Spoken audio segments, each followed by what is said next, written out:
الحدث الاستثنائي بالتاكيد النزالات الناريه راح تكون بالتوالي في هذا اليوم ويوم الغد باذن الله. البدايه طبعا دعوني ارحب بالبطل طارق، راح يكون شريكي وصديقي لهذه الامسيه. طارق اهلا فيك. اهلا فيك ماجد، مساء الخير لك ومساء الخير لكل المشاهدين اللي عم يحضرونا بامسيه اخرى من محاربي الامارات. مره ثانيه يعني هاي القاعه يعني جميلة. نعم. وهذا الشيء لا يخلو في عاصمتنا الحبيبه ابو ظبي اللي تتميز فيه الفاسيلتي والانفراستراكشر الرهيب اللي بيستضيف الاحداث الرياضيه. اذا كان مكان مشغول الثاني بيكون متوفر، وعم يعني عم نعمل مثل سياحه رياضيه داخل ابو ظبي. بكل تاكيد سياحه رياضيه في هذا الاسبوع الاستثنائي للرياضات القتاليه في العاصمه الحبيبه ابو ظبي، ودخول اول المقاتلين طارق ماغنوس من نيجيريا. 3 انتصارات خساره وحيده مبدئيا. من الناحيه الشكليه هذا قوي جدا. صحيح، عنده خلفيه قويه. هو كان مشارك في PFL، كان له ظهورين سابقين في بطوله محاربي الامارات، وعنده يعني ضربات قاضيه قويه.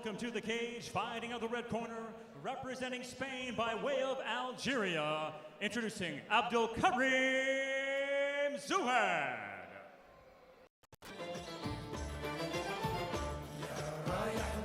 إذن كذلك مشاهدينا الكرام دخول ثاني المقاتلين، مقاتل الركن الأحمر عبدالكريم زواد. هذا المقاتل 3 انتصارات كذلك وخسارة وحيدة. سجل يعني طبق الأصل المقاتلين، نفس الخبرة. الاختلاف اللي راح يكون موجود في هذا الطارق يمكن السن فرق 9 سنوات بين المقاتلين.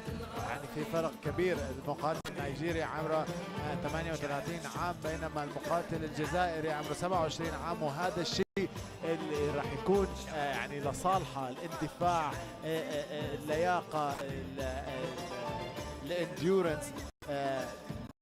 هو كمان سترايكر قوي وعنيف، لديه خلفيه في الجوجيتسو، عنده حزام بنفسجي في الجوجيتسو، وايضا اللي يميزه كمان انه عنده خبره في مجال الهواة. عنده في رصيده 6 انتصارات وهزيمه واحده في مجال الهواة.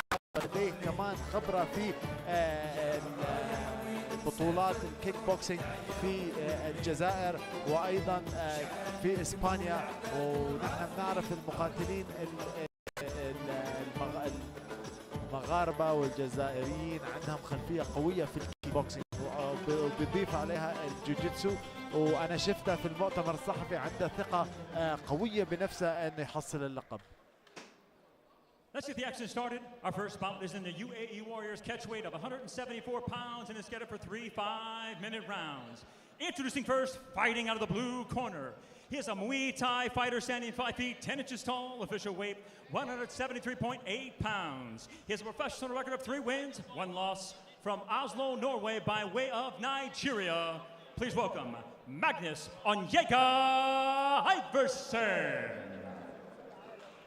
And now his opponent across the cage, fighting out of the red corner. He's a wrestler standing 6 feet 1 inches tall, official weight 173.3 pounds. He has a professional record of 3 wins, 1 loss from Spain by way of Algeria. Let's welcome Abdelkarim Zouhad.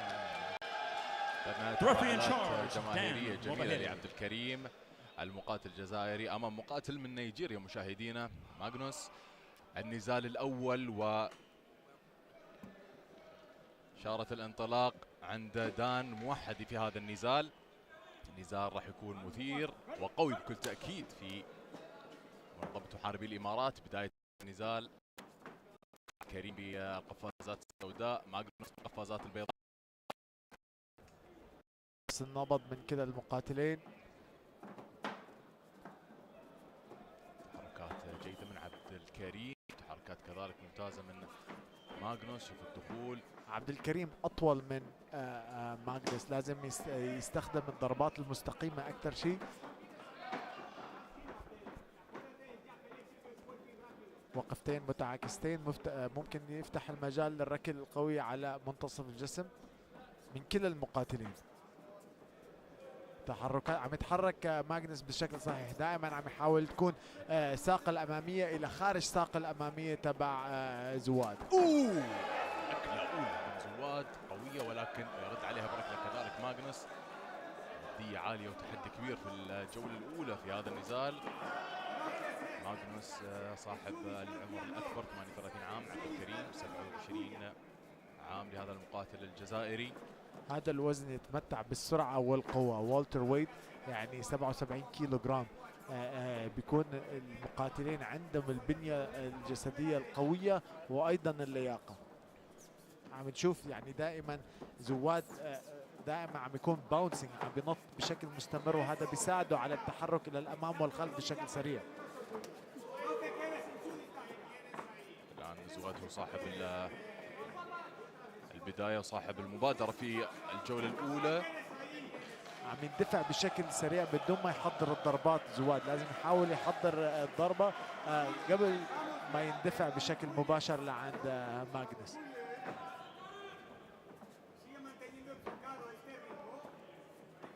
ركلة الآن كالف كيك من ماغنس، تحركات زواد مستمرة. الآن يمينية من ماغنس. عبد الكريم نعم مثل ما ذكرت طارق مسبقة ثقة كبيرة باينة عليه في هذا النزال، لكن لازم ينتبه. يعني كان في ضربة وصلت إلى وجهه، كانت خطافية قصيرة. شايف عم يندفع بشكل سريع برأسه، لازم يحاول يحضر بإيديه قبل ما يندفع. وهلا كمان أكل ضربتين على وجهه، لازم يكون حريص أكثر في التقدم على ماغنس. يمينية لا قوية من زواد. طبعا يعني مبتسم. كلا المقاتلين ما عندهم محاولة إسقاط لحد الآن، مع أنه المجال مفتوح بالنسبة لماغنس برأيي. يعني لو بيحاول يغير من مستواه قليلا، يخلي زواد يفكر بالإسقاط على الأقل حتى يبطل الاندفاع بهذه الطريقة.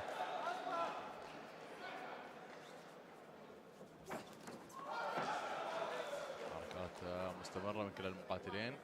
طبعا دقيقة و55 ثانية العمر المتبقي للجولة الأولى في أول نزالات هذا اليوم. ماجد الجدير بالذكر أنه ماغنس أخذ النزال قبل أسبوع فقط. شورت نوتس لماغنس، لكن أدائك بالنسبة للجولة الأولى ما أعرف هل راح تسعف اللياقة بالجولات القادمة، ولكن إلى حد الآن أداء ممتاز من ماغنس كذلك من زواد.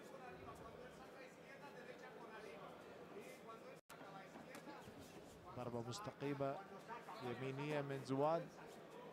ماغنس عم بغير الوقفات باستمرار، عم تشوفه بالوقفة الأشول بعدين الوقفة النظامية.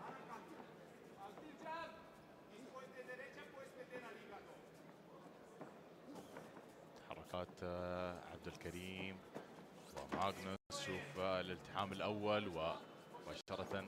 وهذا اللي بقصده لما غير مستواه ماغنس، انه ينزل تحت ايدين زواد، وكان من الممكن يحصل حركه اسقاط، ولكن على الاغلب ما بده يتعب نفسه. كان قوي ولكن مو هدف. الان وجهه من كريم. على ما اعتقد بدات ثقه زواد تزداد. عبد الكريم عم يندفع والضربات عم بتكون اكثر تاثيرا على ماغنس، ولكن عم يكون دائما تشيسنج، عم يلحق ماغنس بدل ما يقص الزوايا ويدفع الى السياج.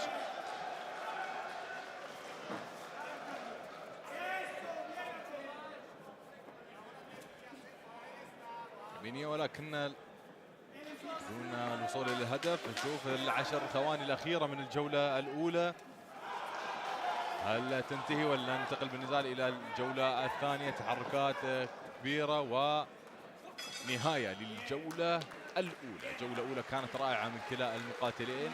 تعليمات المدربين مشاهدينا راح تشكل فارق كبير في ثاني جولات هذا النزال. طبعا الجوله الاولى بدون اي اسقاط، بدون اي نزال في الارض.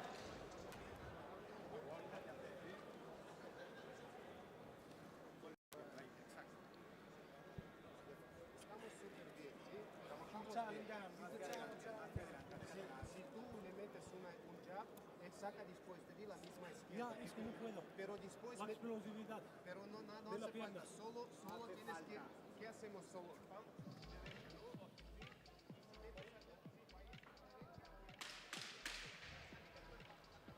بعض اللقطات المعادة بالنسبة للجولة الأولى، الركلة القوية اللي كانت من زواد ممكن طارق قرا خصمه بشكل ممتاز في الجوله الاولى، ممكن نشوف هجوم بشكل افضل او مؤثر نقدر نقول في الجوله الثانيه بالنسبه لزواد. صحيح. انا الشغلتين اللي ممكن ازيدهم على زواد، اعتقد انه هو اللي اخذ هذه الجوله الاولى، ولكن اذا يريد يحسن في الجوله الثانيه عليه ان يقطع الزوايا بشكل افضل، بدل ما يضلوا تشيسنج يعني يلحق بماغنس، وايضا يبدا الاقتراب من ماغنس بضربات مستقيمه بالاول قبل ما يتحرك.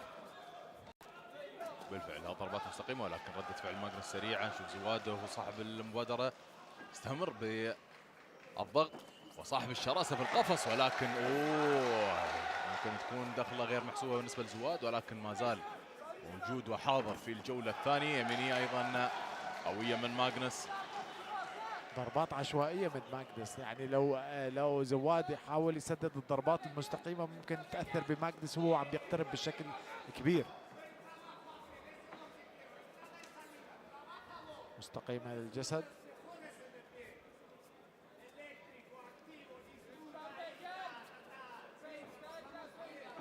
والان عم نشوف زواد عم يقطع الزوايا بشكل افضل، دائما مسيطر على نصف القفص الان.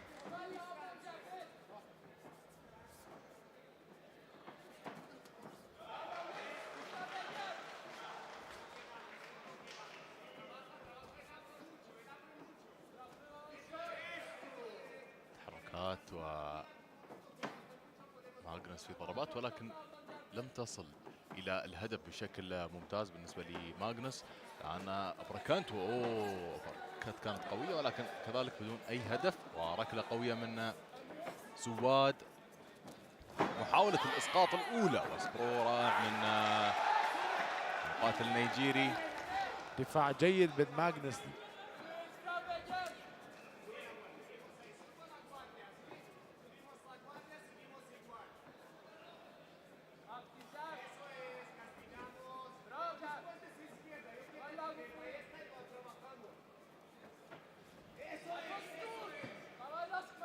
تحركات بالراس من ماغنس، تفادي جيد للضربات.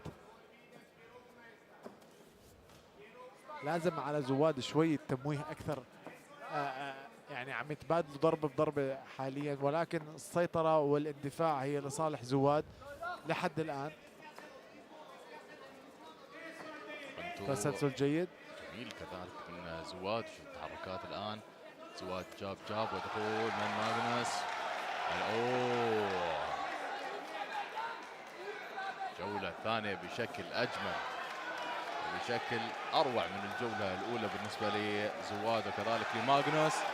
شوف تفاعل جماهيري اللي هو أجمل ما في هذا الحدث. هل ينهيها زواد؟ بدأ زواد يفتح الضربات ويكون تسلسل لكمات أطول، وهذا اللازمة، ولكن بدأ على ما أعتقد كل ما تقدم وقت الجولة عم يتعب زواد وعم ينسى يقطع الزوايا، بدأ يلحق ب ماغنس، لهيك عم نشوف ان الضربات ما عم توصل، لأن ظهر ماغنس دائما عم يبرم ويكون في منتصف القفص.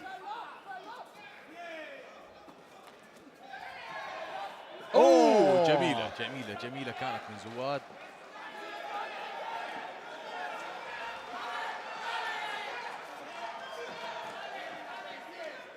تفادي للوضعية كان جيد من قبل ماغنس، على كل المقاتلين انه ينتبهوا من ارتطام الرؤوس، وهي اللي عم بحكيه انه دائما زواد عم يسمح لماغنس بالالتفاف والابتعاد عن القفص. هي الفكرة انه يكون يعني مخلي ظهره دائما على القفص وضاغط عليه، لان لما بيكون الظهر على القفص بيكون عنده مجال اقل لتفادي الضربات، ما فيني يرجع يبتعد عن الضربة، بينما حاليا يعني دائما عم يقدر يرجع راسه الى الوراء للابتعاد عن الضربة. عم 60 ثانية على نهاية الجولة الثانية. الآن زواد بشكل قوي مع نهاية ثاني جولات النزال. ماغنس صامد إلى حد الآن بشكل قوي، ولكن أبركت أخرى قوية من زواد. ضربات رائعة وممتعة وقوية من زواد.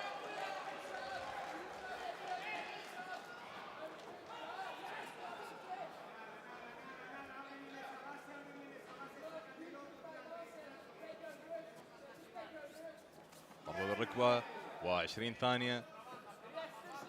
هل ننتقل بالنزال هذا مشاهدينا إلى الجولة الثالثة واسقاط اول لزواد، ولكن 10 ثواني العمر المتبقي. وعلى ما اعتقد هذا الاسقاط كان نتيجه لتعب ماغنس اكثر من اي شيء اخر. وانتهت ثاني الجولات ونذهب بالنزال الى الجولة الثالثة والاخيرة مشاهدينا الكرام.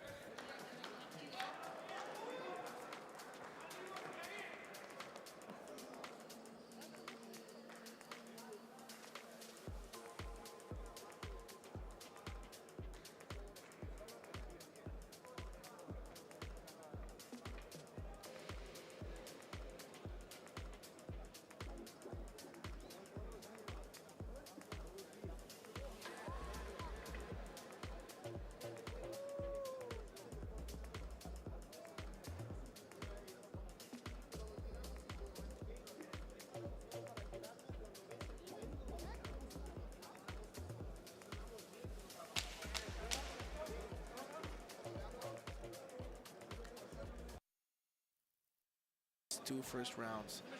Magnus is going to have to show something special in this last round if he wants to get it back. He's ready. He's showing he's ready. He is, isn't he? Well, considering he's got a good wrestling background as Adil Karim Zouad, hasn't been any groundwork going whatsoever. He's just had the opportunity to come forward with Magnus on the back foot. He hasn't needed to take it to the ground. Yeah, sometimes it's necessity. I think he's come out with the jab's landed. He hasn't wanted to change anything. He's had a lot of success. Yeah, he found the distance and he kept on scoring first, pushing the opponent to against the cage. Oh, look at that. Early takedown. Good sprawl from Magnus. Magnus has got some nice defensive takedowns though so far. I know he went down one time. Oh, Karim's really swinging there. Forces Magnus on Onyega Iverson to clinch up, and it's a nice knee up the middle. Sotogari attempt. It's unusual for MMA. Nice. There's that little left jab, just pumping it out now with Zouad. Just forcing the guard up of Magnus. Abdul Karim looking very fresh. Beautiful short little left counter check left hook there from Abdul Karim Zouad. I thought his hands were clinched. When the hands are clinched behind the legs, you're going to go down 9 times out of 10. Well, he's got the singles, he's got the high crotch now as Abdul Karim Zouad. Defending it well is Magnus. Good balance here from this Norwegian lad. Yeah, he's doing well. Nice spool. One more takedown denied for Iverson. Kept his composure, put the wizard, good balance, good hopping, and then got out of trouble. And you know, when you're tired, when you're not as fit as you should be for a fight on late notice, wrestling's hard. As we know, wrestling's the hardest thing. And he's doing well. He's defending takedowns well. Iverson goes for a takedown on his own right now. Looking for a Dars maybe. No. Yeah, he's looking for a Dars choke. And a counter choke. It's not really tight. I think he should cover the shoulder a little bit more.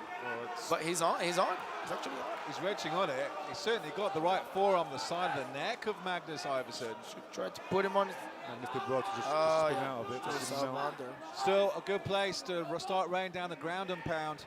Essentially in full mount. Some nasty elbows now from Abdul Karim Zouad. Looking very closely. Referee Dan Marverhead is warning Magnus Iverson. He does try and scramble back to his feet, but he's almost giving up his back. Zouad is almost side on here. I feel like Zouad, flattening him on his back is a good idea. Now he can find his way to slip forward. Body triangle. Great from Zouad. Good top control from the back position. It's very hard to get out of that position if you're getting taken there, because there's no way for hips to go. He's trying to reverse the side. Zouad is already touching the neck. He's already. Should fight the hands first in that position. You're letting him go too far. Zouad is going to start squeezing the chin. He's going for the jaw, stretching him. It's uncomfortable. Oh, so uncomfortable. Neck crank and being stretched out like that. Your whole torso is being pulled in a backward bow shape, but still, Iverson's gutting this out. He's not tapping. Third round. So the legs crossed there. If he was to throw his hips up there, he could catch him out. Yeah, I could catch him with the footlock. because it's not the body triangle anymore. Yeah, I feel like Iverson is worried about his neck rather than attacking right now. If he heard me, maybe. I won't say it too loud. I'm not here to help. He's cranking that jaw of Iverson. Also had slowed it down a little bit. It's a nice methodical back attack from him now. He hasn't really got the forearm underneath the chin at any point. Been a lot of wrist fighting from Iverson to defend it. As you said, lads, he's been worried about the rear naked, but he's defended it well. He's defending it well. He's controlling the wrist. He's taking his hips out of the way. He's might end up on top right now. Wow, the crowd like that. Oh, and Magnus Iverson does get the reversal. Well done to him. Beyond that, tough little battle there to stay in the game. Spurring the hips, 1 minute to go. The crowd are on their feet behind us. They love that reversal. They like to see the underdog come back out on top. Now he's in the full guard of Zouad. Zouad is looking for a triangle, setting up to push the wrist in between his legs. Iverson's got nothing to lose here. He needs to posture up, push against that face, and just unload some bombs, because he's one hope. He's not going to win the decision here. Zouad's doing a good job also controlling the posture.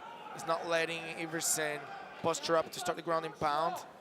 Controlling the bicep on one side and controlling the neck on the other side. That prevents the opponent to hit you from the top. And Iverson is not finding space to actually connect with any damage. I think he's just happy to be on top and happy to not be getting jabbed in the face. With 15 seconds to go, I think Iverson... Not enough. Yeah, Iverson is not going to find time to progress from the ground and pound position. And Zouad just did a good job not exposing himself from the back right now.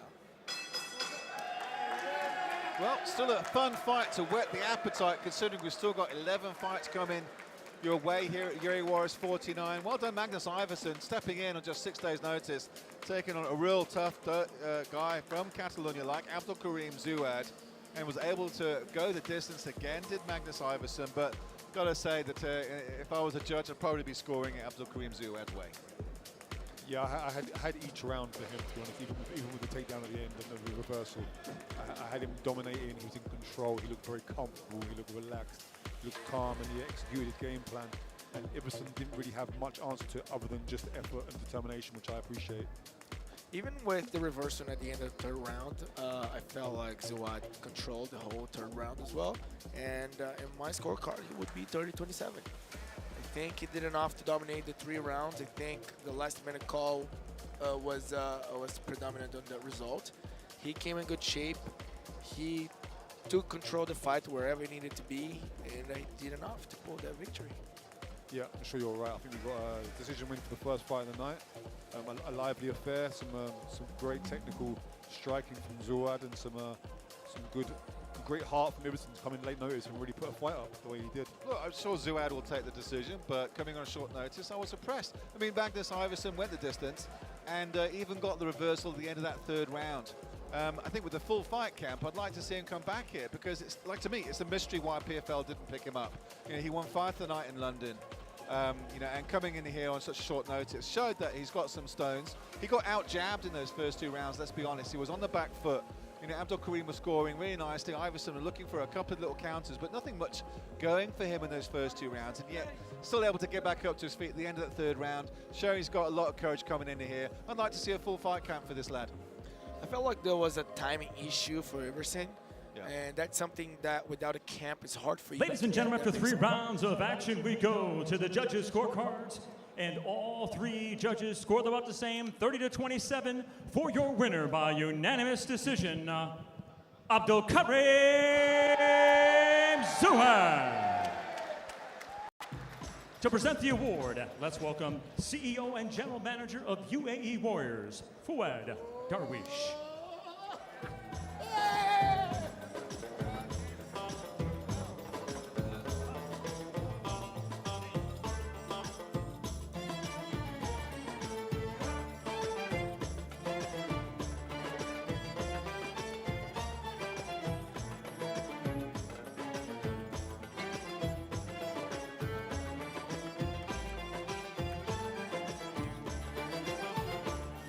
رايح وين مسافر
Let's welcome to the cage, fighting the blue corner, representing Zimbabwe by way of South Africa, Tapiwa, the mighty warrior, Kati Kati.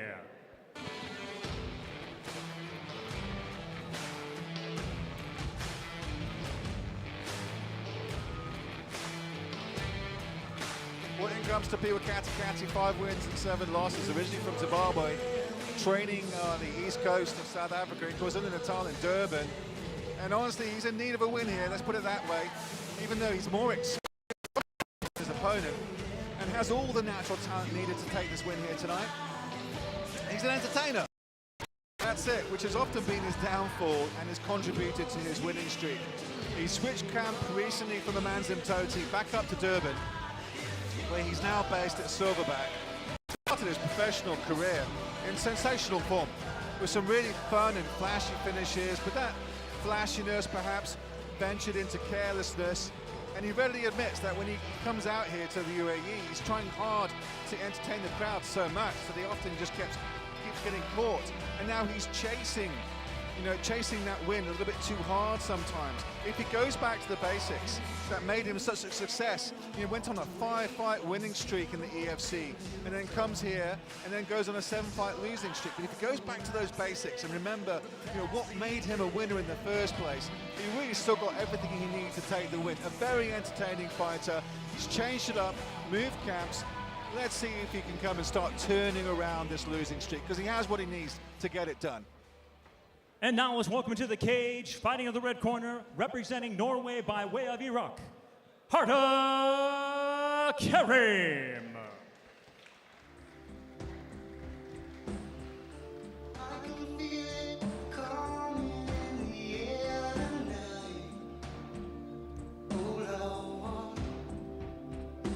Well, another Norwegian-based fighter, but originally from Iraq, is Harda Karim, and looked great in his pro debut against Abdulrahman Aliasset in February last year.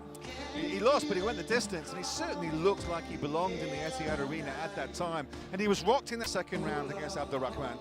And I've no idea how Harda was able to survive. Just really showed us that this lad's got one heck of a chin. He's got some very nicely timed takedowns. Fun and different, got quite a cool style, willing to take risks, and could be quite a prospect if he's managed well. Training out of Team Apex MMA in Norway, where they have a good grappling program there. So he's got a good scramble.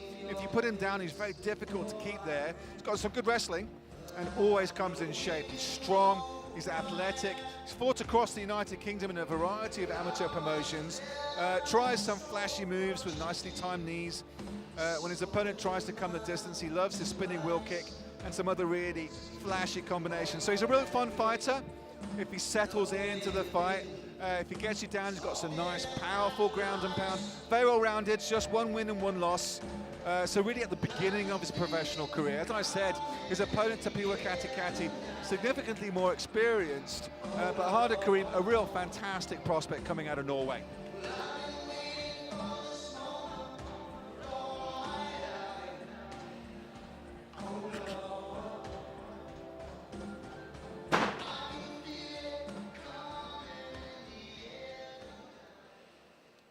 Let's get the action started. Our next bout is in the UAE Warriors lightweight division, scheduled for 3 5-minute rounds.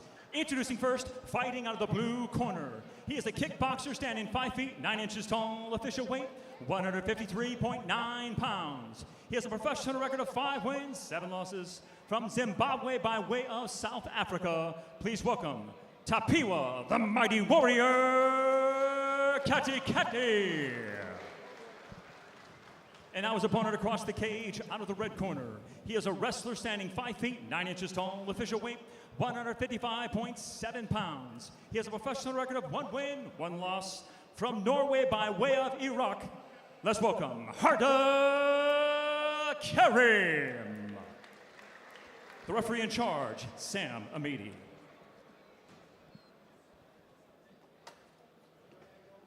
Not very equal in the physical statistics, but those record statistics completely different.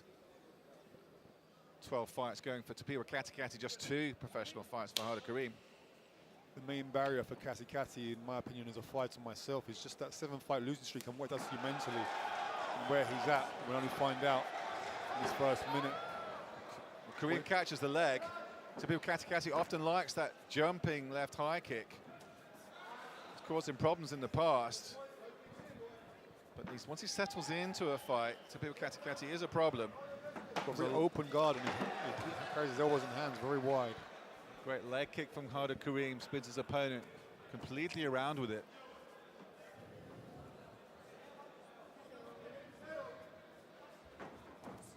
Another very nasty leg kick that really causes problems again for Tapiwa Katikati. Very hard leg kick.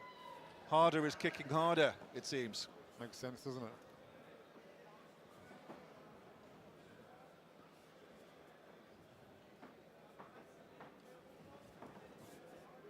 Bit of a reset for both fighters. As you were mentioning, Katikati starting his career with 5 wins and ending on a bad loss streak since then. In this game, when you're winning fights, wins come easy. When you're not winning fights, wins feel like they're almost impossible. So he has to break that chain today, doesn't he? He has to really... Oh. Katikati going very, very wild. You said reckless earlier, and that was it. The problem is he fell into a perfect position for ground and pound from Kareem. Kareem's putting his hips square so he can start setting up the ground and pound. So there's no reason for them sort of attacks in round 1, and it's not sensible. Close guard, that's interesting. He's trying to break the posture so it prevents the ground and pound. Kareem is being very patient here. He's trying to open up space. Trying to be a little bit more meticulous to be more aggressive from that position. Against the cage, it's difficult to get up because now his heels are way too high and is controlling the neck of Kareem. Yeah, and as you say, the closed guard serves no purpose against the wall like that. Keeping your legs tied up when you should be trying to use them to push off and posture off against the cage. If I am Katikati, I would try to crawl my way up using the cage. Now Kareem got the half guard. He's trying to pass the guard. Like, I would try to stay on top half and exploit that ground and pound from there, flattening him on his back. It feels like Kareem has a much better top control than Katikati has a grappling defense. Guard pass, second control right now. A warning from the referee, putting his toes again on the cage, on the fence. At the moment, Katikati just holding on, hoping that Kareem can't advance. Let's see him trying to push away, trying to get under, trying to get towards the back or get his back to the cage wall, really. He should try to be fighting for the underhook with their left arm, because from here his energy and Kareem is progressing the position. Katikati defended the knee on belly, just a shrimp away, but Kareem pushing forward inside control. He's doing a good job following the hips too. It's going to be difficult for Katikati with their left arm trapped. Kareem finally gets full mount and gives up his back. Now does Katikati. He's being flattened out. He's going to take some shots now. Does Tapiwa Katikati. He's on the arm at the moment, the most of him on the arm, but he's got to do something. He's got the back of the head, got to be careful. He didn't eat too much clean there, but he has to act, otherwise Samamidi will have to stop the action. He's going on pure defense right now. Katikati's in a precarious situation. Kareem is in a very good for ground and pound. Flat on his belly. I won't go too much longer like this. He's got less than a minute to survive as Tapiwa Katikati, coming off 2 knockout losses recently. He's trying to open up for a rear naked choke. Doesn't want to be taking these shots. Oh, big elbows, and it's done. Referee Samamidi has seen enough damage to the ground. I don't think he was too much damage. He just wasn't offering anything to get out. He wasn't showing himself to be able to get out of the situation. Not intelligent. I don't think he got hurt. He looks okay, but he wasn't doing enough. Well, interesting there. Harder Kareem coming over. Good that sportsmanship between these two fighters. Great to see Tapiwa Katikati great straight back up to his feet and tell referee Samamidi that it was a fair stoppage and to thank him for it. Then Harder Kareem, CEO of Palm Sports, Mr. Fuad Darwish, and tells him to remember his name and remember his face. Up pictures again and again. Mr. Fuad Darwish your face is already up there, mate. You've already made it. You're already on a fantastic platform here. One step at a time. You've got to win. Let's see what you do next with a step up of opponent. And that's what I'd like to see next. Another step up for Harder Kareem. But a good first round finish for this young prospect from Norway. He's got a beautiful control. He capitalized on the opportunity. Didn't let Kari get back on his feet. And just got the job done. Like he got.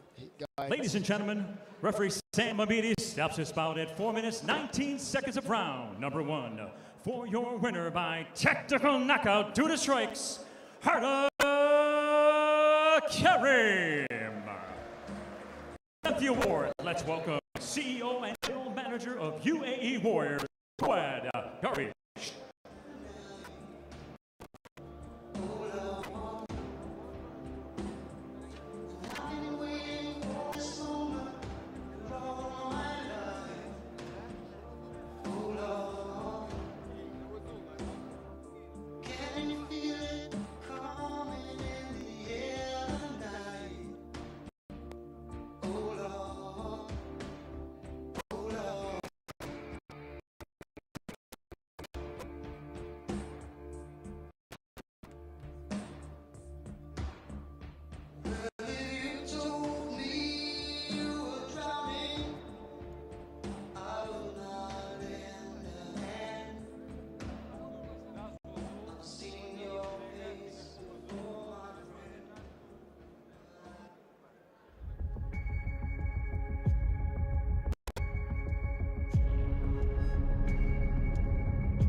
Let's welcome to the cage, fighting in the blue corner, representing Kampala, Uganda, Henry the Jawbreaker Terengwa.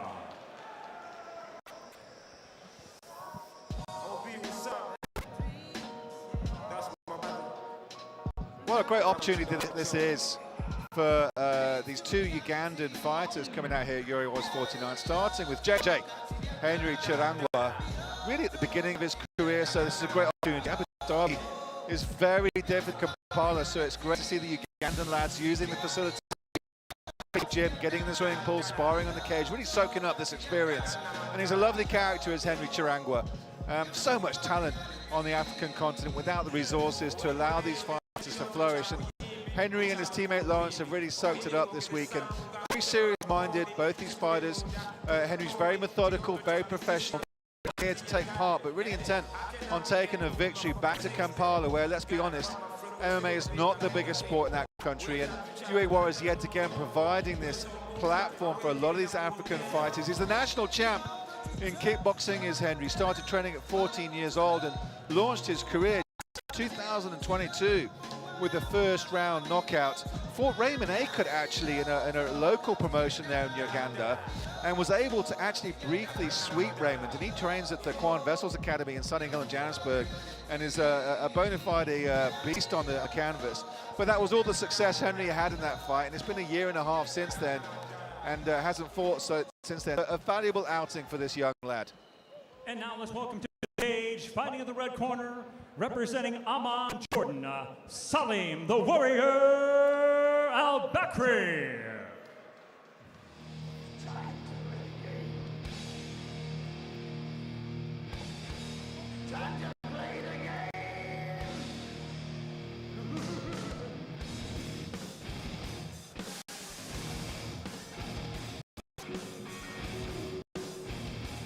Well, Salim Al-Bakri is called the Warrior, and he's certainly coming in with the armour prepared. It's his first MMA fight in over 2 years for Salim. Had a tough debut with us back in 2021 when he took Mohamed Yahya 3 rounds, and Mohamed at that time had 10 more fights and a couple of years more experience than Salim, so it was a big step up for him, and I was impressed. Salim could come out fast, got some nice boxing on the inside, strong defence in the clinch, great takedown defence, but he found himself in two positions in that fight and survived. Took a nasty cut on the forehead at the end of that second round, but true to his nickname, came out onto the third like an absolute warrior. And with all his experience, Mohamed Yahya could Salim away, so he's got one heck of a heart. In fact, there are a few times there where Salim was able to retain guard and look great on the ground in that defence. And he is, to be fair, a Pan Am Jiu-Jitsu champion, making his third appearance here at UAE Warriors, having fought some very bright Arab talents. Don't forget, Mohamed Yahya is now with the UFC. As he also fought now with Bellator, and only been training since he was 17. So fantastic conditioning, Salim Al-Bakri. Very tough dude with a massive heart. You can really drag him into deep waters, and he's just going to keep going. He's due a win. I don't think we've seen the best of Salim Al-Bakri here in Abu Dhabi yet, and I think he's a massive talent coming out of Amman, Jordan.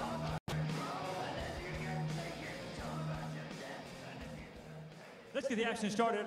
Our next bout is in the UAE Warriors catchweight of 150 pounds, scheduled for 3 5-minute rounds. Introducing first, fighting out of the blue corner. He is a Muay Thai fighter standing 5 feet, 7 inches tall, official weight 148.8 pounds. He has a professional record of 1 win, 1 loss. From Kampala, Uganda, please welcome Henry the Jawbreaker Tirangwa. And now his opponent across the cage out of the red corner. He is a kickboxer standing 5 feet, 9 inches tall, official weight 149.5 pounds. He has a professional record of 1 win, 2 losses. From Amman, Jordan, let's welcome Salim the Warrior Al-Bakri. Referee in charge, Dan Mobahedi.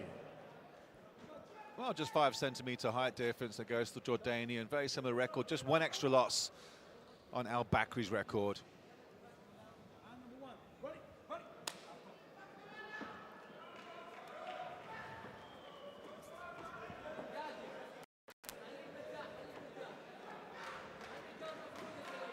Nice to have some Ugandan support in the Adnak Marina here in Abu Dhabi, cheering out for Henry Tirangwa. It's a long way from Kampala for this young lad. Big wild overhand right from Henry. Good distance manager from Salim.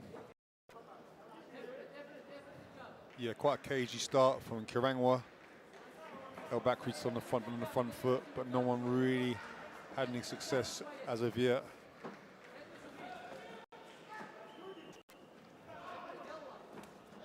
Tirangwa looks a little bit tight in round 1.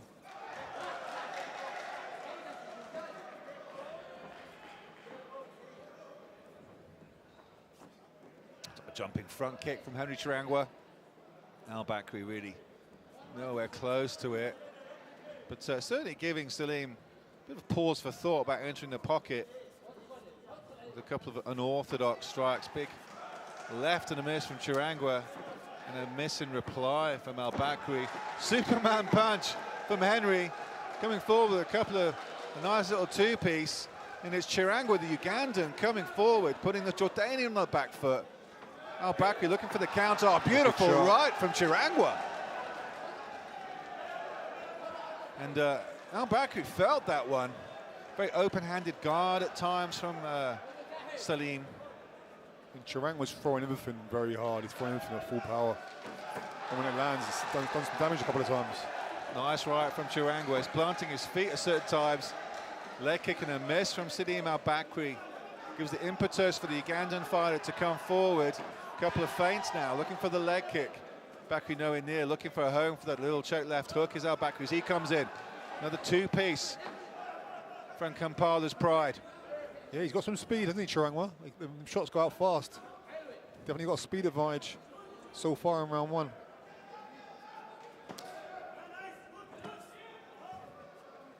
Switching of stances. There's the Jordanian. Looks like there's a bit of welt forming on that right cheekbone from Al Bakri. Both fighters exchange combos. Not significant landing. Bakri kind of circling away around to the right and back.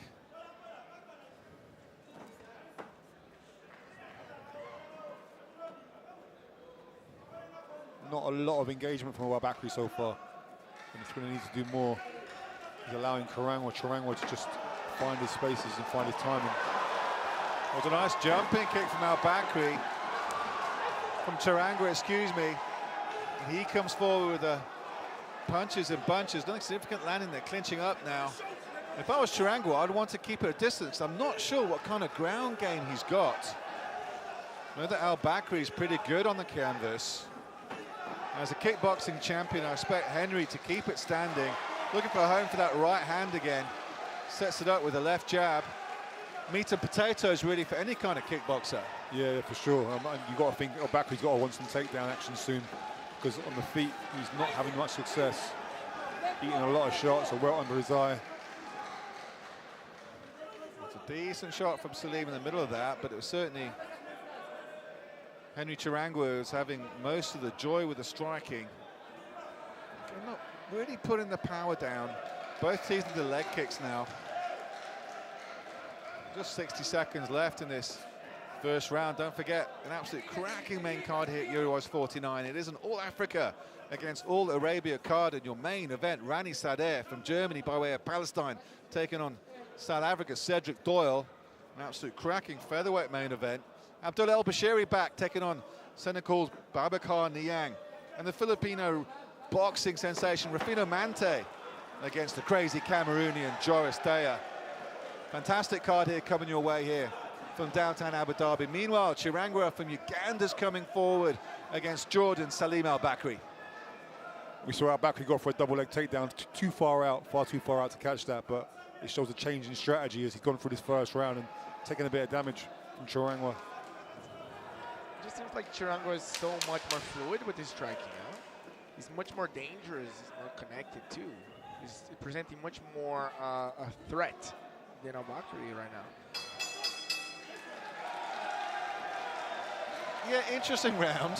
A bit unorthodox, not sure what to make of it. Certainly it goes 10-9 for me to the Ugandan. I didn't see that happening, considering how impressed I was with Salim Al Bakri the last time he fought for us when he took on Mohamed Yahya. I mean, it just shows that Chirangwa is really causing him some problems to think. Scoring some nice combinations, coming forward, putting Salim Al Bakri on the back foot. I didn't see that happening at all. Yeah, Al Bakri, I can't really identify what his strategy was going into round one. He didn't seem to really pull the trigger on too much. The takedowns weren't really fully committed, and he needs to change up in round two. Whilst I think Chirangwa came out a little bit stiff, but he started realizing through the round that his shots were working and they were landing, and just continued on the same path. And it's now down to Al Bakri to sort of change the direction of the fight, because it wasn't a good round for him. Well, he's going to look for the takedown straight away in the second round, Ugo, surely. I think that's the best strategy for him, because standings being first round really, really tough for him. So I would start looking for grappling early in the second round. The thing with grappling in MMA terms is you got to strike to open the takedowns up. It's too obvious. You've got to start landing them punches to open up a double leg takedowns, and the level changes. Yeah, I think you should start making him respect his hands so he can connect with the grappling, correct? If you just shooting for takedowns randomly, most guys at a certain level are going to deal with it. I think Chirangwa found his distance first, so I think every time Al Bakri get close to him. Nice right from Chirangwa. Wasn't eating on a lot of those feints, Hugo. A lot of feints from Al Bakri, and Chirangwa didn't bite on any of them, just drilled him with a beautiful straight right, and now goes down to the body. His body hard on that mouthpiece and coming close. I think he's hitting pretty hard, and Al Bakri is starting to get way too respectful of Chirangwa's strikes.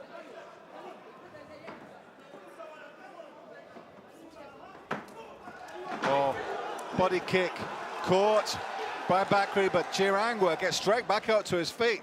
Good scramble for the Ugandan lad. He eats a leg kick. Nothing much behind it, though.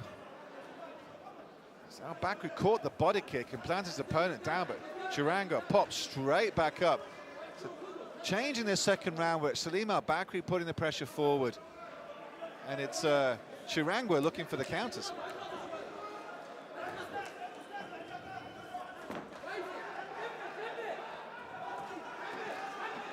Well, a front kick Better for Bakri Bissing.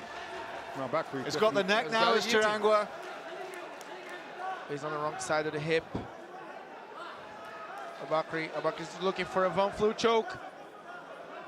He's got putting pressure with the shoulder on the neck. He's got a Von Flue here, folks. What's he just got to get his hips up, or he's just going to take the mount? Knee on belly from Al-Bakri now. He's already on full mount. Just needs to release the Nice hip bump from Henry Chirangwa. Just pure strength over technique there, Ugo. Yeah, I think Al-Bakri wasn't properly positioned. Chirangwa took his timing. Oh, he reached for a triangle now. Triangle. Close. He's going to get dumped. Bit of a headbutt in the middle of that dump as well. Chirangwa trying to loosen up the grip. He's going to lose it, I don't know. Slammed him on that triangle. He's still got a partially closed triangle. He's looking for the head to break the posture. He's trying to finalize that triangle choke. He just lost it now. Chirangwa's trying to posture up, trying to find his way out. Triangle set now. Triangle set. He's looking for the head. He's looking for the head. It's a bit shallow on that foot still, isn't it? Still in it. Now it's a mounted triangle. He's sitting into it. Chirangwa's just trying to escape as much as he can. And Chirangwa, the Ugandan, gets back up to his feet. Escapes multiple submission attempts from Al-Bakri. Just showing a lot of guts. And that was a pure will. Another takedown attempt. Chirangwa is denying to stay in position. Right now, he's flat on his back. Al-Bakri on side control. Al-Bakri has done well in round 2 here to really turn the fight around, change the strategy of what he's trying to do, and he's having some success now, putting the pressure on. It's very tiring for Chirangwa being on the bottom of these attacks. It's so energy demanding to try to get out of those positions, right? Right now, if I'm Al-Bakri, that's the blueprint to win. Stay on top, causing damage. Oh, Chirangwa reverses him. Still trying that triangle as Al-Bakri, but Chirangwa again just powering out. All those positions, he's going for the arm as Al-Bakri. Armbar. Oh, it's a nasty angle, but Henry's just going to dump him again. This Ugandan Kampala lad is not going to tap to anything here tonight. Another slam on his head. Oh, the arm is bent so nastily from this angle, Ollie. It's not nice. He needs to put his weight It down. looks like it's made from Put his weight rubber. down, not up. He's pulling the wrong way. Don't pull up, pull down. How is Chirangwa not tapping to this armbar? Elbow's completely I think the cage helped him a hyperextended. little bit because the cage got in the way a little bit as well. The elbow's out of line. Oh, nice ground and pound from Chirangwa. Al-Bakri eats a massive right. Chirangwa's finishing the round strong. Another big right from Chirangwa. He's got 25 seconds left to work. He's fighting without a mouthpiece right now. Beautiful reversal. Going for a leg lock. Got to be careful of the shots, the kicks to the ground of his opponent, this Chirangwa. Nothing landed there. Al-Bakri now settles into the guard of Chirangwa. Quite tired. Sheer determination and will from Chirangwa. Not much technical escapes there, but just determination. He refused to stay on a bad position. Found his way up. Wow, what a round. As you know, Hugo, in jiu-jitsu and grappling exchanges, determination can get you a long way. It won't win you a world championship, but it will take you a certain way. I just think that Henry J.J. Chirangwa got on that plane in Kampala in Uganda 5 days ago, and when he got on the plane, he said to himself, I don't care what's going to happen. I am not going to tap. This is a fantastic opportunity for Ugandan mixed martial arts and for Fight Club Kampala, and I don't care what's going to happen in this arena on that night at Euros 49. I will not tap. And that played out good for him because turns out he went out some bad situations, right? Could have been much worse. Even if he lost that round, he could have taken much more damage than he took. So that mentally breaks the opponent as well because he start understanding it's going to be much harder to keep him down than it should be. Al-Bakri could be, he understood the blueprint to beat him, but maybe he's going to be mentally broken to keep him on top position. He should be a little bit more conservative on his strategy to stay on top and ground and pound, a little bit more patient on his approach. No, I don't want him to be patient. I want another very entertaining third round, another back and forth war, some reversals, powering out of these positions, refusing to tap, keep it on the feet, start swinging away wildly, just give us some real entertaining mixed martial arts here. UAE Warriors 49, and we start the third and final round of this incredible fight with a beautiful left jab that's pumped out from a Chirangwa. And as an audience, I agree 100% with you, Simon. Well, you are the jiu-jitsu technician in our promotion, Hugo, so fair enough. I get where you're coming from. Meanwhile, it's Al Bakri pushing the pace and putting Chirangwa's back up against the chain link. Yeah, confidence from Al Bakri in round 3. He's still away back into this fight, and one round apiece is all for the taking.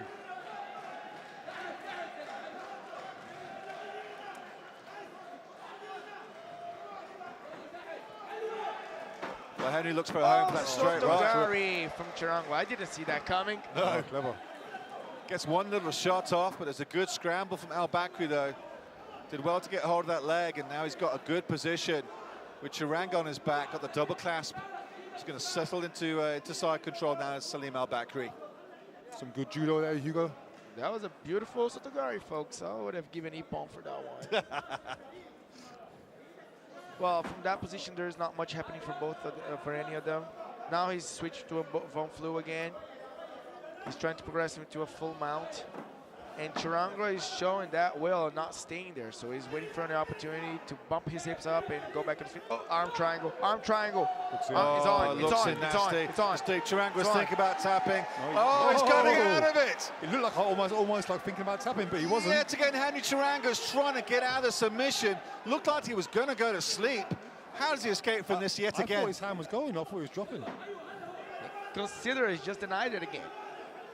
Straight into full mount. Probably didn't even think about it. Salim Al Bakri's going to start getting frustrated here. Think, what do I need to do to put this kid to sleep and introduce him to the Sandman? And instead, Al Bakri's now positioning up and going with the ground and pound. Chirangwa's covering up here. He needs to escape yet again. He's eating the elbows. He's giving up his back. Al Bakri's going to look for the rear naked. He's got his right arm underneath here now. He's flat on his belly right now. Al Bakri is looking for that jaw again. Rear naked choke. No. Chirangwa gave up the full mount to try to escape again. Al Bakri's up very high. It's going to be difficult to seek anything in here again. He's already up, way too high on his hips. Chirangwa's going to get out the back way. He should just get his hips up now and try and pop out the back. If he gets up, he's going to have 2 minutes to work on his way back. Oh, armbar. Oh, that looks... Armbar. Oh, that looks really nasty from this position. If he steps over backwards, he might be all right. Not that way. There is no threat anymore from that angle. Let's see if Chirangwa can spin over Al Bakri's body. If he just back steps over the body there, he should be on top. And he's going to fall in a very good position if he does so. But he's tired. So he's not doing much. Stuck. It's more like he's stuck there because with the armbar is tight now. Salim Al Bakri there he goes. He's tapping over. He should be all right if he gets his body over. Is Chirangwa. One extra step and he's going to fall in a very good position, folks. He's got a great attitude to deny those top positions in submissions, huh? Look at this. Now he's in a position to start his ground pound on his own. Now Chirangwa has got the back. Now he's putting some shots in. After gutting out yet another submission, he's letting Al Bakri back up to his feet, though. Clever knee bar attempt from when he had his back. He went into a 50-50 position partially for a moment. Now he's shooting for that knee bar. The positioning is not the greatest. He's trying to spin to regulate his position. Oh, the knee bar is tight now. He's going for it, switching to a toe hold. Well, some shots to the body from Henry Chirangwa. It's pure toughness. Yeah. It's pure toughness, folks. Crazy guy. Al Bakri's got a big gap with this technical aspect, but Chirangwa is denying it with pure grit and will. 50-50 position. Al Bakri goes back on top. Be careful the up kicks as Bakri comes in with a big right, a hammer fist. Flat on his back one more time. Last 15 seconds of the fight. Oh, can Chirangwa survive He's done well to survive all 3 rounds. He's meeting some nice shots from the sides now. Salim Al-Bakri do something now. down to pan, left to right. He's going to get stoppage. Chirang was almost surviving. He's going to give up his neck here. Oh, it's all over. What an incredible 3-round war. Chirang was able to survive. Incredible. I feel foolish for even suggesting he might be giving up. This guy doesn't give up, does he? What an amazing heart from this guy. That was a beautiful contrast of technique versus will. He just denied every attempt. I think still lost that round. I think he lost the fight, in my opinion, now. But he's got my respect because he won some respect from me too. He fought his way out of pure toughness. I don't think he knew any escapes. He just denied it. He just didn't want to get submitted. Didn't want to get control. He just said, nah, the jiu-jitsu doesn't work today. It was that arm bar in that second round was in so deep. I mean, it was bent absolutely backwards. And there was not a grimace. There wasn't a thought in his head where he was going to tap. And it just doesn't seem to matter what submission Salim Al-Bakri was slapping on, particularly in that 3rd round. It was just Chirang refused to tap and just powering out of these incredible positions. Yeah, I think for him was a moral victory, not getting submitted from those positions. Yeah. For Al-Bakri, I think he did enough to pull those rounds for himself, round 2 and 3. First round, I think I would have given to Chiranga, but that was a beautiful scramble out of them too, you know, so. Well, Henry Chiranga's only been doing professional mixed martial arts for a year and a half. I mean, he's a kickboxing champion. So I don't expect him to know a lot of those escapes when it comes to the grappling. But he is the national champion in Uganda in kickboxing. So he's really just transitioning. You know, he only has a 1 win and 1 loss in his professional. Only had 2 pro fights. And here he is taking on a Jordanian beast like Salim Al-Bakri. And winning just by pure courage and determination. And that's what UAE Warriors is all about. And also a lot of room for growth. Yeah, right? huge, Just beginning. So ladies and gentlemen, to 3 rounds of action we go. To the judges' scorecards. And all 3 judges scored about the same, 29-28. For your winner by unanimous decision, Salim the Warrior Al-Bakri. To present the award, let's welcome CEO and General Manager of UAE Warriors, Fouad Darwish.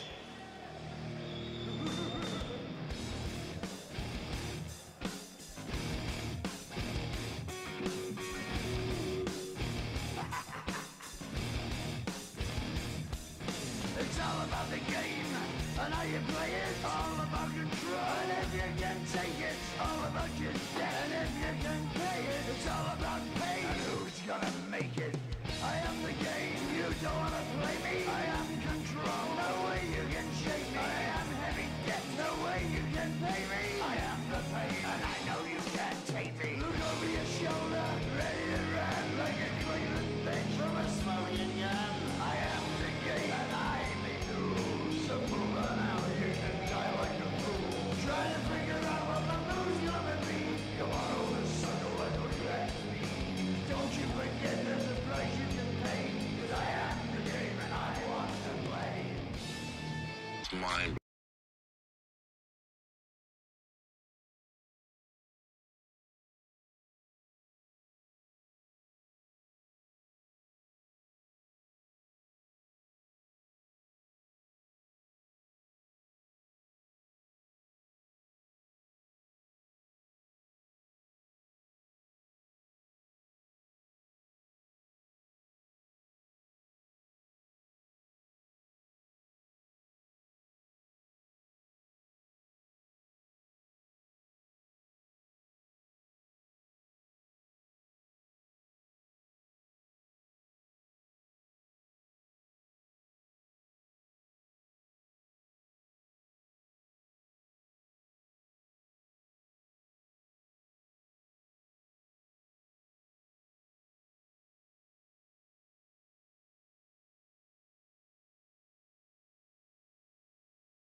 Right cross a little bit. The body kick from Niedermeyer finds a home for the toes more than anything else. Niedermeyer sort of more busy with the movement.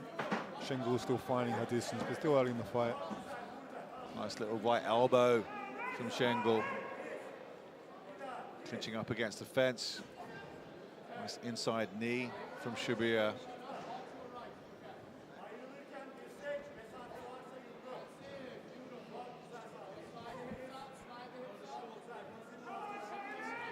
Schengel just using that little bit of weight advantage she's got. Trying to push against the fence, but she's got reverse, so. Kelly does well to turn her back into the fence now. Using her head well against the jaw, just to keep her head postured against the fence. Not much you can do when that forehead pushes up against under your jaw. She's got the whizzer and putting the shin to block the back leg, so it's going to be a little bit more difficult for her to change levels and try to put her down. Good control.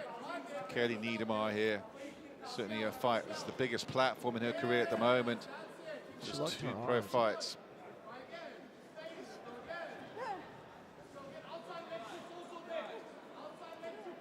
Not much happening here, just sometimes these fighters both just try and wear each other out in these sort of situations. First round, clinch, and see if your opponent's got the condition to fight that way, as long as you want to. Crowd starting to fill up here in the Adnek Marina, but to the point where Kelly Niedermeyer can hear her coach Zakir Badat from the nice left high knee from Katie inside the clinch. Caught against the pad slightly there, so wedged in the corner. Katie was looking for the trip, goes high again with that left knee. The right leg trip not working for her, but And the thing is, they're moving just enough so the referee doesn't break them apart. But there's not much of an action there.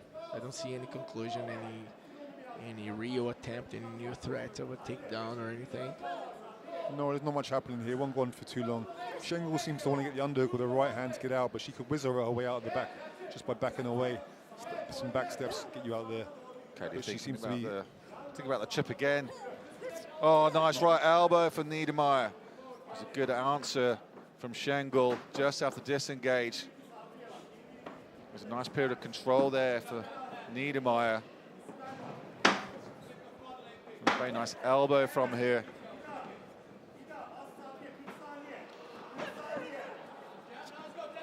Certainly coming forward with power is Shabir Schengel. A significant landing in that particular exchange as now Niedermeyer goes straight back to the clinch position up against the fence again. Yeah, again, her head position's really good. Gets it under the jaw. You can control the whole body just with the head under the jaw. Yeah, it seems like Niedermeyer found his game plan by pressing her against the cage. You don't cause that much damage, but you prevent them to move, and with that you impress the judges, like you take control of the round. So far, not much of an action, but she's winning by criteria. And it's exhausting as well when you're just being pinned against the wall for a whole round. You make the opponent carry your weight. And I've had fights before where my plan was first round just to clinch and not take down, just clinch and just stay chest to chest and just make it ugly, make it dirty. And in round 2, come to life, and hopefully they get there and tired. Let's see what they come back for the second round. Let's see if we get a little bit more of a explosive scrap action. Yeah. Well, I actually asked Katie this week, I said, you know, what do you think of Shabir as an opponent? And she said she thinks she's mean as hell. But that's exactly the kind of opponent that she's been looking for, you know, to take her stage to the next career. That's why she invested to go out to Jackson Wink in Albuquerque in New Mexico with Zakir Badat.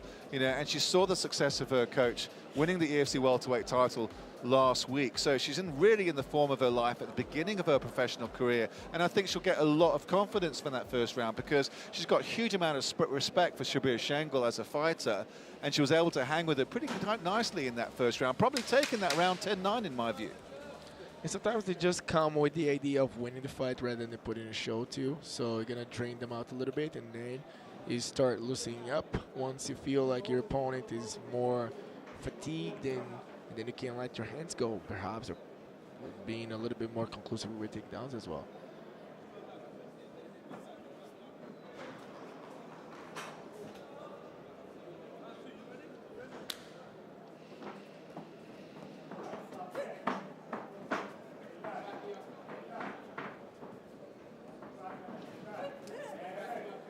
combination from Schengel. Nothing really landing at the moment. Good movement from Niedermayer, but it was a good shot from Schengel. Looking for the body kick. Certainly a lot more energetic with her feints and her movement as Schengel as she comes forward. Eyes out on stalks is the Turkish fighter. There's a nice little lower leg kick from Schengel. It's a good counter in reply from Smiley Savage. Kelly Niedermayer comes forward and ends that combination with a nice body kick. Does Niedermayer. Again, right. beautiful combination. Schengel's focused eyes, aren't they? They were really zoned in on the target. She hasn't found the target much yet, but there's still plenty of time. There you go. She goes. She answered my question. Well, let's see how Niedermayer is off her back. Niedermayer is not interested in staying on her back. She's breaking the posture. She's blocking the biceps, so Schengel cannot progress in the ground and pound. Schengel is trying to posture, trying to find her way into throwing those bones down. Niedermayer is trying to find her hips out so she can perhaps do a technical stand-up. Now she close guard. She's trying to break the posture, trying to hit from the bottom. She's pressed against the fence right now, which puts Schengel in a very advantageous position. She put her right foot against the hip, so it prevents Schengel to progress. Pushing the shin, she's sideways right now, which is good for her. She's not flat on her back. She's using the cage to try to create some momentum to get up. Schengel keeps on following the hips. And Niedermayer is being very disciplined with closing the distance, not giving space for Schengel to cause her any damage. Well, Schengel lets her get back up. I mean, Kelly Niedermayer was doing well, shrimping around the perimeter of the cage. She was not interested in being aggressive from her back. She was trying to find her way up faster. Again, the kick puts her back down. Technical stand up. Again, Schengel lets her get back up. Niedermayer's coming forward. Now she's got the back of Sabir Schengel's trying to turn in, when she does so. Still 2 minutes and 15 seconds left in the second round for Niedermayer to work. And she's coming forward, good head control, pinning Schengel up against the chain link here. Yeah, that wizard is gonna make difficult for Niedermayer to finish her takedown. So as long as she keeps on that left arm on a wizard, it's gonna be difficult for Niedermayer to conclude her takedown, and Schengel can just protect herself up there. Kelly looking for the leg trip there, but again, let's go with it. Nice little, small little shots, the nice little knees once in a while from Schengel. She doesn't seem to be enjoying this position, does Schengel. It's certainly taking a fair bit out of her. You can hear Zakir Badat shout out across the octagon to his fighter that she's starting to gas a little bit. That's what they're thinking. And I think by pushing the pace, they can start to empty the gas tank of the Turkish fighter, Sabir Schengel. Good control again from Niedermayer. It was Schengel who let Kaylee get back up twice to her feet. That was interesting for me, like that she actually just let her go. She was trying to get up anyway, but keeping her there would score points on the judge's eyes as well. That's a way to create a criteria to win the round. So letting her up was maybe not the greatest decision she had in that round. I mean, the condition could be interesting because obviously, as we know, Schengel missed weight by a couple of pounds. It'd be interesting how hard she worked to cut them pounds off. If that affects her performance later in the fight. 100%. And Niedermayer goes back to that game plan, pushing her against the fence, making her carry her weight. Small strikes from that position, not letting her breathe, drowning. Well, Kelly Niedermayer complaining about something to the referee there. I don't know if it was a low blow. I didn't see it from this position.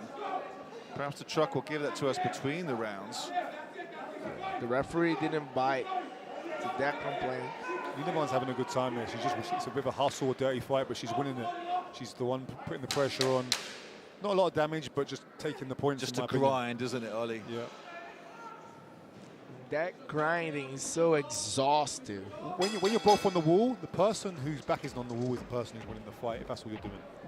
So if you're just both hustling against the cage wall, you're better to be the person pushing them onto the wall than being pushed on the wall yourself, because it shows a bit of control still. Yeah. Not letting you move. Yeah. I do it, you don't. That's the name of the game. I do it to you, you don't do it to me. I score it the way I score it on the floor. If you're on top or if you're pushing against the wall, it's still like on top. You're on top. You're not doing much maybe. You're still in the lead. Correct, and with that, I think she just took the first 2 rounds. You see now, Niedemar took a big lead with his first 2 rounds, and let's see what Chenggu brings to the 3rd round. She's gonna need something special right now. She is, because she hasn't really created any danger up to now. And also, that was interesting to me. Like, that was very curious that she just gave up the top position. She wasn't confident on her ground and pound, perhaps, right? So she's looking for more of a striking battle. So she's going to need to throw some more good combinations in round 3 to make that count and to try and get a decision for herself. Yeah, Demar is being very efficient with closing the distance as well, grinding. So, and if she continues to do that and takes this 3rd round, it'll be the first win tonight for Africa. So far, Africa's 0-3.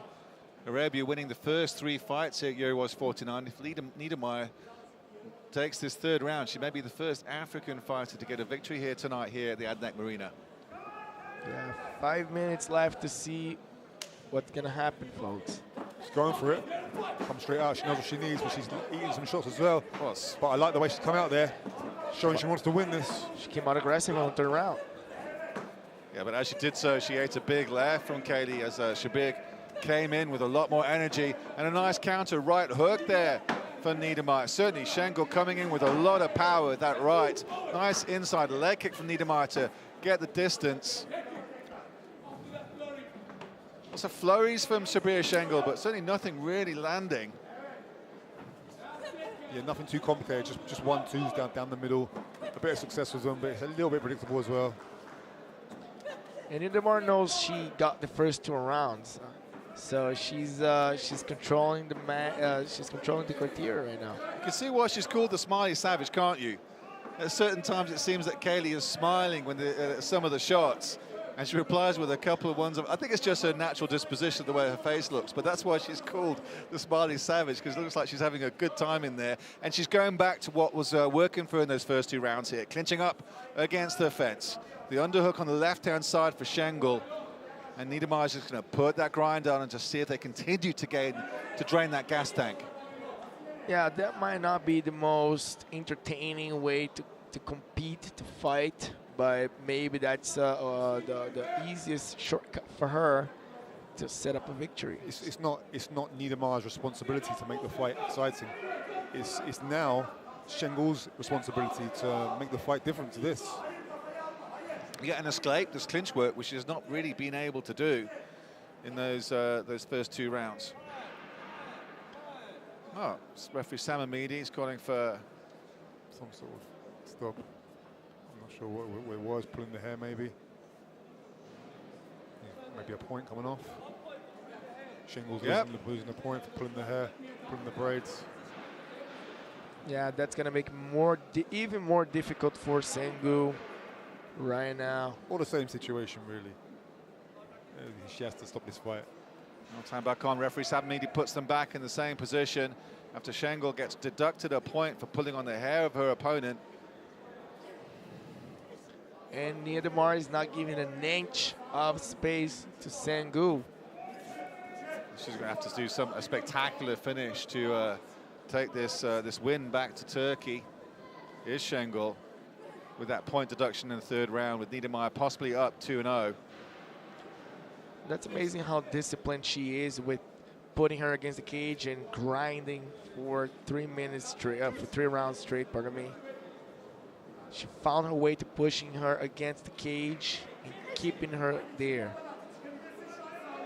It's an old school left forearm across the throat of Schengel as Niedermeyer goes with the knees to the other side of the flank. Again, back to the head control now after letting the elbow go down, using those left hand for small little pity-patty strikes. Continuing to put the grind on is KZN's very own Kelly Niedermeyer. A fantastic performance here for her first promotional fight at UAE Warriors.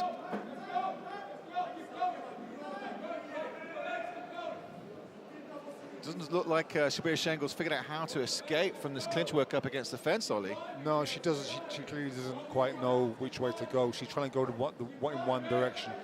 You need to walk forward, step back with back step, forward step, back step. They can't cover you.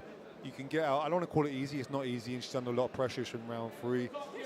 But she doesn't seem prepared for this sort of circumstances in this fight, and that's why she's so far down on the scorecards at this point in the fight with a minute left. And unable to find space to change the fight. And Niedermayer's just doing enough that Salamidi hasn't had to split them up too much and let her keep working, because she is trying to work. And it's kind of, as I say, it's Shengel's responsibility, and it's up to her to change this. There we go. Nice separation from Salamidi. Shabir was using the neck as a form of control there, and she's coming forward. Nice right cross from Shengel, though. And she's clinching up, but Niedermayer just turns her straight back into the same position they were from. Too easy to turn, wasn't it? Too easy. Almost an acceptance about it as well. There's a nice left high knee from Niedermayer. Possible takedown. She's got a single. Nicely completed by Kaylee Niedermayer. A nasty position for Shengel. She does well to get back up to his feet, back up to her feet. Niedermayer's side on, she's trying to get round to the back, but no, let's go with it. Yeah, she's enjoying being right next to the corner there. Great instruction from the corner. They're very clear, very loud. Is this just a case of conditioning or a case of technique, or both? In my opinion, it's a case of technique. She didn't know how to respond to the cage pressure. She didn't know where to walk properly. She didn't know how to create the proper shields, you know, to break them apart. She got taken down at the end of the 3rd round, but she didn't have an answer for the cage pressure throughout the fight. So it was a great job to Niedermayer. Okay, Niedermayer had been training at altitude for over a month and a half. First in Albuquerque and then in Johannesburg. The high felt, as we know, is pretty darn high, and now she is here at sea level. And I thought her conditioning was on point, and that's what I think the game plan from Novagen, the gym in Durban where she's based, was just to drain the gas tank and put that grind up against the fence. Perhaps they saw something in some of Shabir's previous fights when her clinch work up against the fence isn't so good, and just for 3 rounds, just try to drain that gas tank as much as possible. Yeah, she executed it well. It wasn't always easy on the eye. It wasn't always as exciting as the crowd would always like, but not every fight looks the same in MMA. There's a lot of different techniques and ways to win a fight and lose a fight. That's why it's so exciting, because it's unpredictable sometimes. And every technique's so important, whether it's just working your back against the wall for a couple of hours every week, or every situation that you think might not be important in every fight. If your opponent can expose it, then it's a big problem. And you know, with a few adjustments, Shengel wouldn't have had them issues, but today, unfortunately, she did. Yeah. Yeah, she found a gap and she exploited it the most. I think she took a victory like with ease. So it made it, as you said, it was not the most entertaining type of fight to watch, but she did enough to win, and that goes to your record. So a W is a W. And that's what counts at the end of the day. No matter how exciting you are, winners move up and losers don't.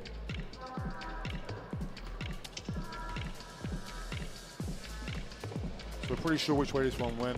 Yeah, good methodical performance from Kelly Niedermayer. You can see her coach Zakir Batat very proud.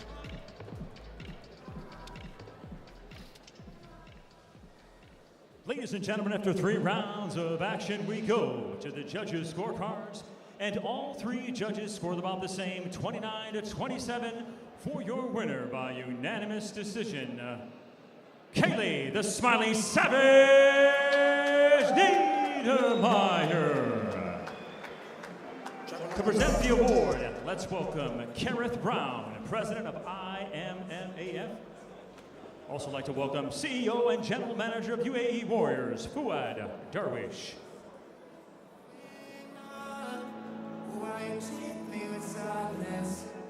What did I do wrong? Just give me some guidance. It's been a crazy week. I lost my head again and again.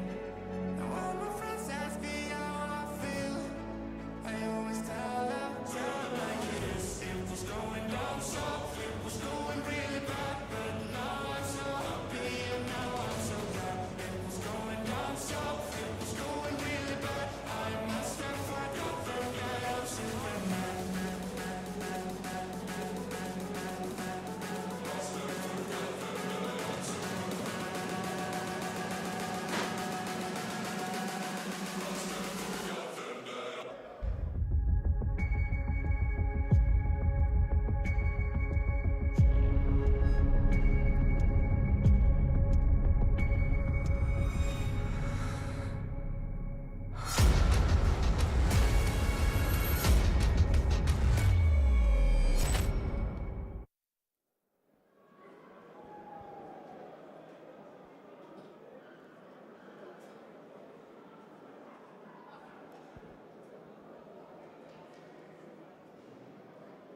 Let's welcome to the cage, fighting in the blue corner, representing Kampala, Uganda, Lawrence Tortureman Muchibi.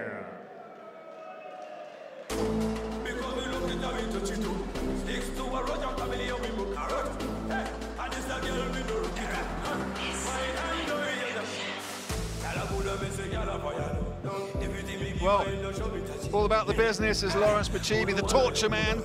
One-on-one from Uganda, from Kampala, a Muay Thai fighter. Very powerful.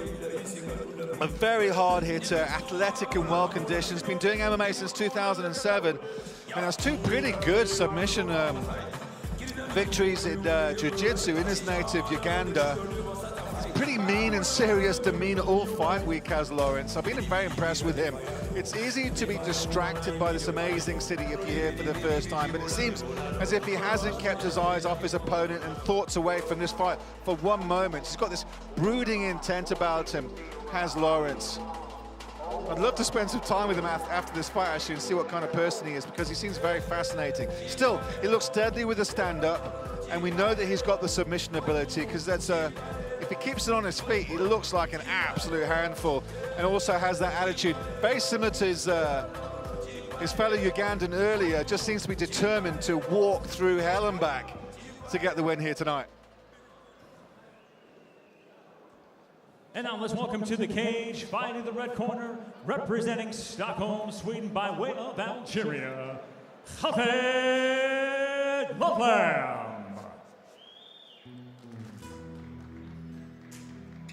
What a massive, massive talent this young man is. You know, look back on some of these highlights of this lad's career and look at the beginning and just be grateful to have been here to watch Khaled Lovelam compete. 3 wins and 0 losses, a Swedish lad of Algerian parentage, and a truly massive European prospect. Very well-rounded, with solid grappling, but can be really fun in the stand-up as well. A lot of jumping and spinning techniques, but very dangerous off his back. You cannot hang out in Khaled's guard. He's tall, athletic, powerful, comes out so fast, punishes you in the clinch up against the fence. This kid has everything on top of being a truly charming and erudite young man. He was the 2017 IMAF world champion. I think he was like 17 or 18 years old at the time when he won the world championship. Famous back in Sweden for fighting Khamzat Chimaev in amateurs, was dumped straight on his back, but immediately threatened Khamzat with a triangle, then an armbar, had a very impressive scramble tapped to Khamzat in the second, but that was his last amateur loss, and he's grown so much more since then and since turning pro. Massive talent, so excited to see him competing back here in Abu Dhabi.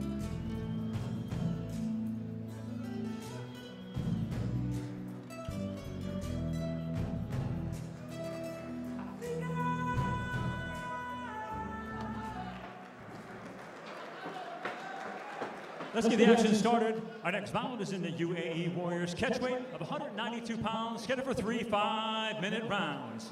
Introducing first, fighting out of the blue corner. He is a Muay Thai fighter, standing 5 feet 10 inches tall, official weight 184.1 pounds.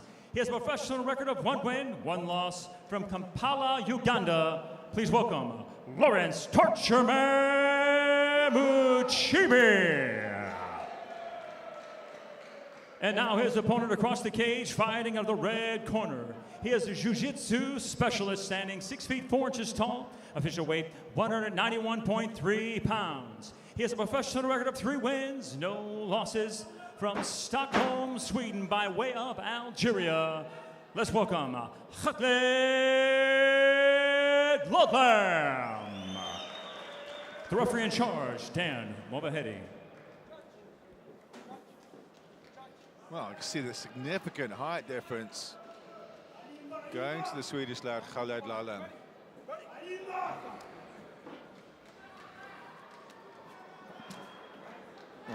Lovelam straight into it.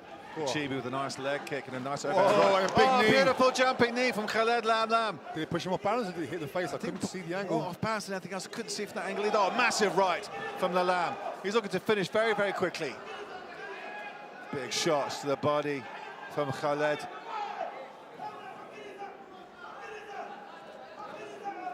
Lawrence Muchibi trying to slow it down just a little bit. Now to side control for Lovelam. knee on belly. It's been difficult to go into full mount from there with the fence on the other side. Yeah, Lalam got a very good position right at the beginning. Wobble him with the knee. Past his guard, now he's already in a very good position to strike. Early in the fight. Side control again. 3/4 mount.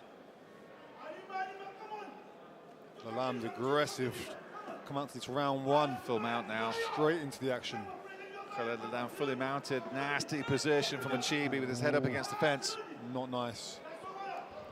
Head postured up right in the He's well positioned for punch ground range. and pound, and Mukibi is not actually showing a response for that. He's not using his hips to find his way. I would give my back and try to find my way up. He's controlling the hips right now. Mukibi's legs are just dead. He's not connecting the legs to trying to find the hips and find his way up. He's trying to hip escape, trying to hip bump to the side, but Lalam's hips very heavy. Problem is Lalam is on a high mount right now. He's controlling the head. Mukibi is trying to hold his waist, but Lalam is very, very good position right now. He just needs to be patient and start putting a vicious ground and pound from there. Yeah, he's holding him like he's going to get stood up. He's not going to stand him up from mount. And he should be pushing on them hips, trying to maybe retain half guard or get his full guard back. Get one leg at a time, go back to half guard, yeah, correct. They're still fresh, they're still dry, so it's gonna be easier to Lalam to progress on his ground and pound. It's just like Machibi's just hanging on for dear life to prevent the ground and pound, even though he's eating a lot of hooks to the side. He's trying to power his way out of positions at certain times, and that's just going to get him even more exhausted. He's doing everything he can, but heavy high mount for Lalam. Yeah, Lalam is just on desperation mode right now, right? He's trying to grab the waist. Mukibi, pardon me, is on desperation mode right now. Yeah, he's not doing the right things here at all, is he? And he's making it a very tough first round for him, and these little shots will all add up. Oh, some big shots coming through now. Trapped. Lalam is having no mercy with that ground and pound right now. She was trying to twist around, but Lalam's there already. Now he's going to take the back. Yeah, his right arm is trapped. And he's completely spread. Arm choke, arm in there. Could be end of it. There's no escape from here, surely. Chibi's thinking about tapping, and it's done. Great win for Khaled Lalam. Another first-round submission victory for this Swedish phenom. Superb win. He made it look easy. 100% of control of the fight. Knocked him down. Top control, and then he was patient. He wasn't hasty. And then when he found the opportunity, he capitalized on it. And as we said in that last fight, you can't afford at this level to have holes in your game in certain places where you can't answer the questions being asked of you. Yeah, Mukibi's got a big grappling deficit compared to Lalam, so the mount position was a problem. He didn't know quite what to do with it. Didn't know what to do. Oh, Khaled Lalam, I've got a soft spot for this lad. He's just a nice, gentle guy. You know, he's such a charming, fascinating cat. But when you see him in the octagon, absolute natural-born killer, just talent everywhere he goes. He's got those slick submission skills, and it shows today. He was just one step of his opponent the whole time. It was a great performance. I would like to have seen a little bit more of Mukibi's game to see a little bit more of what he had to offer. But Lalam was just too ruthless against his opponent.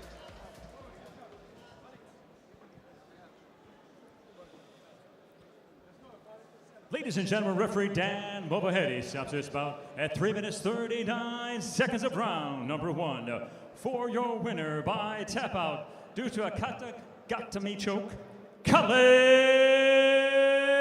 Lalam. To present the award, let's welcome CEO and General Manager of UAE Warriors, Fouad Darwish.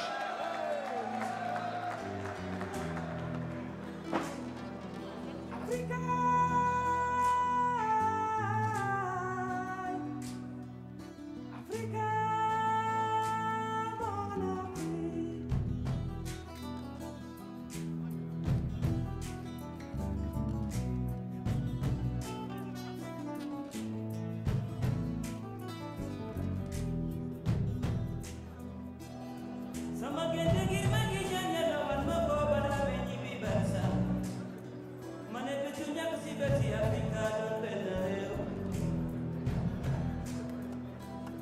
Ici ou d'ailleurs, nous sommes des enfants d'Afrique.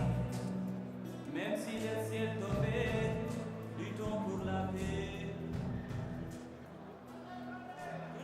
This is as real as it gets, and it's mind-blowing. I love everything about that fight. These are the moments that the fighters live for. I can't wait. Oh! Kicked him in the face. Oh, Rose! We will all witness a piece of UFC history. Unbelievable!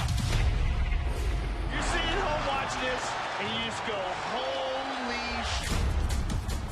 The double tap does what he wants. Master, teach me Kung Fu. One of the most epic fights. There's nothing I do better in this life than fighting. Unbroken, baby. This team is unbroken. We have a sport with some of the best athletes in the world. Boom! One of the greatest knockouts you'll ever see! Oh! The UFC has never been stronger. It does not get any better. That looks good. This is a crazy sport, ladies and gentlemen.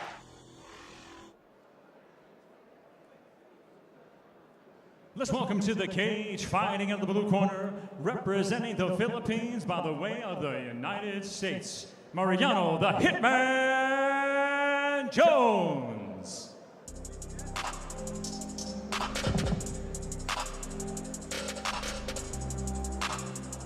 Well, this is a special feature prelim bout on this Africa-Arabia card featuring Russia against the USA. And Mariano Jones, a really interesting guy. Born in Costa Rica to American parents, raised in Taiwan and the Philippines, and a very well-rounded, old-school kind of fighter. Told me at the press conference that he's expecting a war with his opponent. He's going to take it anywhere, but he just wants to spoil the party for Team Nurmagomedov here tonight. Came in quite heavy on such short notice, but he's also fought far bigger guys than himself and won. Had a great run in URCC in the Philippines, and I love the URCC because it's that smaller cage guarantees fast action, and it worked for Mariano's style. He's got some devastating ground and pound, but it's pretty darn tough when he's on the receiving end of it as well. He's been a bit of a Ronin. You know, began MMA 8 years ago, moved around between different gyms, trying to learn different disciplines before putting it all together into MMA. He's actually had a very eclectic combat sports background, and I'm really glad he's here tonight because he deserves this kind of platform. And now let's welcome to the cage, fighting in the red corner, representing Dagestan, Russia, Sharapude Zerudinov.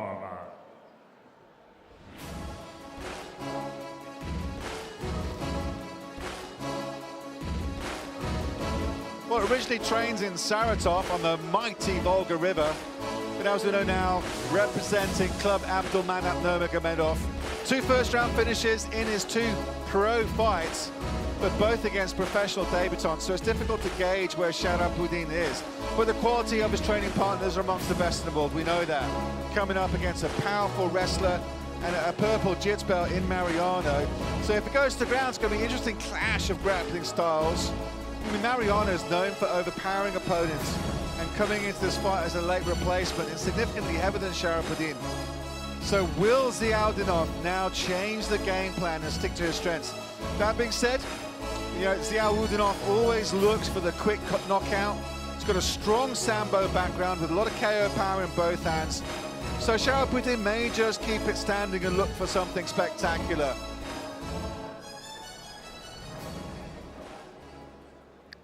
Let's see the action started. Our next bout is in the UAE Warriors middleweight division, scheduled for 3 5-minute rounds. Introducing first, fighting out of the blue corner. He is a wrestler standing 5 feet 9 inches tall, official weight 195.3 pounds. His professional record of 3 wins, 2 losses. From the Philippines by way of the United States, please welcome Mariano the Hitman Jones. And now his opponent across the cage, out of the red corner. He is a Sambo fighter standing 6 feet tall, official weight 186 pounds. He has a professional record of 2 wins, no losses. From Dagestan, Russia, let's welcome Sharapuddin Zerudinov. The referee in charge, Sam Amidi. Well, not much a huge difference between these two fighters. You see Mariana Jones carrying a little bit more of that extra weight, perhaps. Very late replacement fight for the Filipino-based fighter. But Shara straight on the front foot.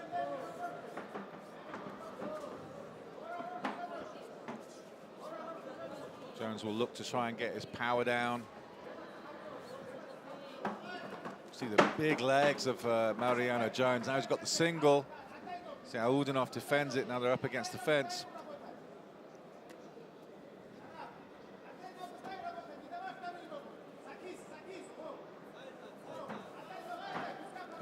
Continuing to hunt for that single as Mariano Jones, well defended by Shaurapudin. He's using the shin actually to prevent him to get closer. He's trying to push his head down.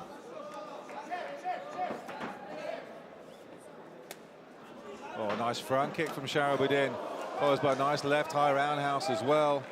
That was all preceded by a good leg kick. Another beautiful front kick from Shaurapudin and a nice right cross as well. Starting to tee off a little bit on Mariano Jones is the Udinov. Good body kick as well at the end of that exchange. Jones trying to create a little bit of space with that left jab.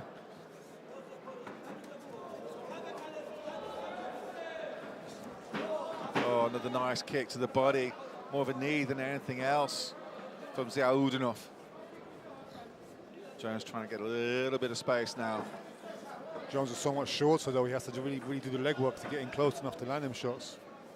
Udinov just looks much more looser, too. More composed, more collected. I think there's confidence comes when you're on a full camp against a guy who's late notice. You have the confidence that you're well prepared.